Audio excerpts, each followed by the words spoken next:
Often, finding our place in the world is like a game of darts. We focus all our attention on the bullseye, but more often than not, our dart lands on the periphery, far, far from where we thought we'd hit. This is especially true in Iceland, where life in the country's interior can be an unexpected destination. Far from the capital and the comforts of urban living, the isolation in Iceland's vast lands offers a unique yet challenging experience.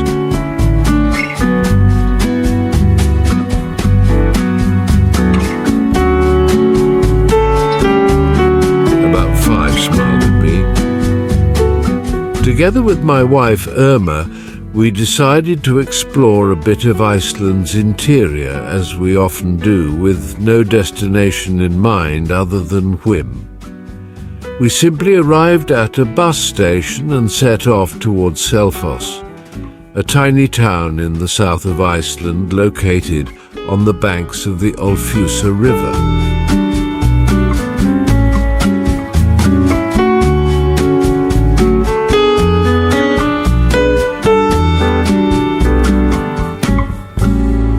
In 1900 there were only 40 inhabitants, and by 2006 the population had grown to 6,000 souls.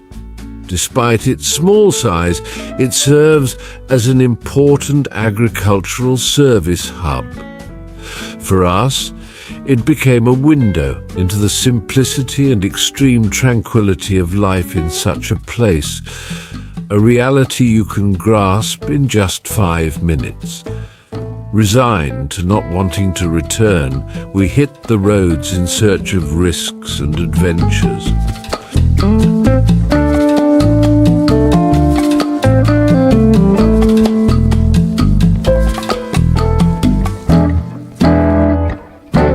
Iceland is known for its almost non-existent danger. Crime is practically unheard of. Polar bears, for example, only occasionally arrive from Greenland, and recently one was spotted after more than 8 years without any sightings.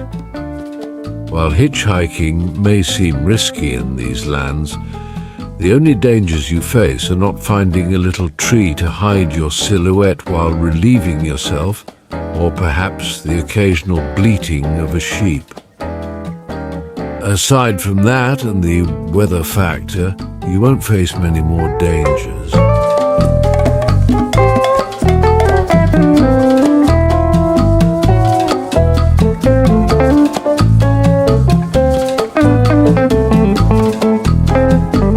Despite Irma's doubts, it didn't take long for Odin to send one of his sons our way. It didn't matter where he was headed, wherever he was going, we were going in the same direction. In the end, our destination was always the journey itself.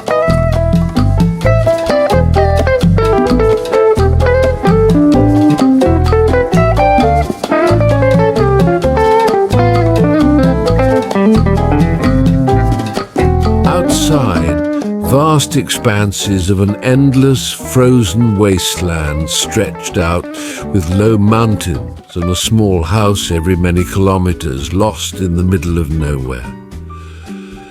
The steam rising from the thermal springs scattered everywhere makes it feel as if we're on another planet.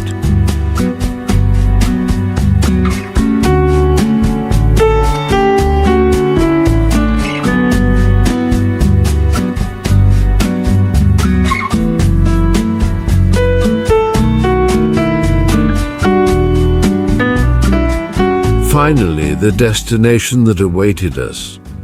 Our driver, sent by Odin himself, decided we simply had to see it. Uridafoss, one of the lesser waterfalls in southern Iceland, and as such rarely visited. True to the generous local spirit, our newfound friend not only picked us up and chose the site, but also waited patiently for us and took us back to the starting town. Yes, he retraced his steps just for us. Such is the Icelandic way.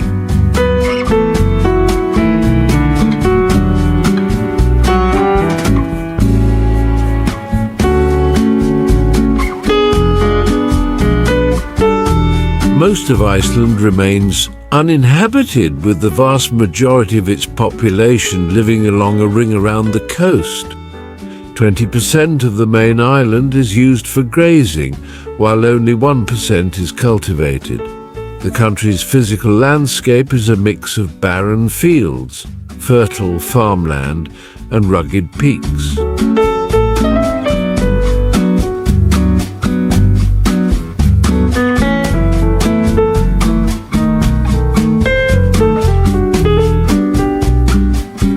Back in Selfoss, our midway starting point, the town seemed to show just a touch more life.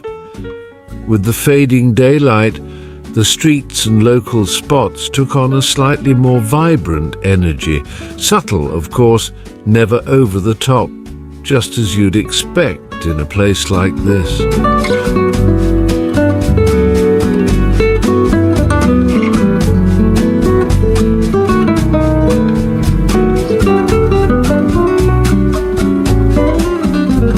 Walking through the streets of places like these, you can't help but draw a few curious glances.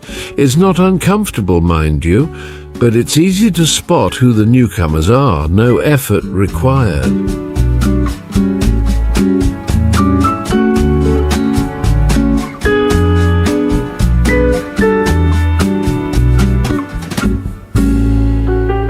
In the middle of nowhere, in a tiny village with only a handful of souls, the sole representative of the entire American continent is a humble Tex-Mex restaurant. This little spot has become a favorite gathering place for locals to unwind and connect with one another. It's a testament to the unmatched tenacity of Icelanders, thriving in places so remote they seem almost forgotten by the rest of the world.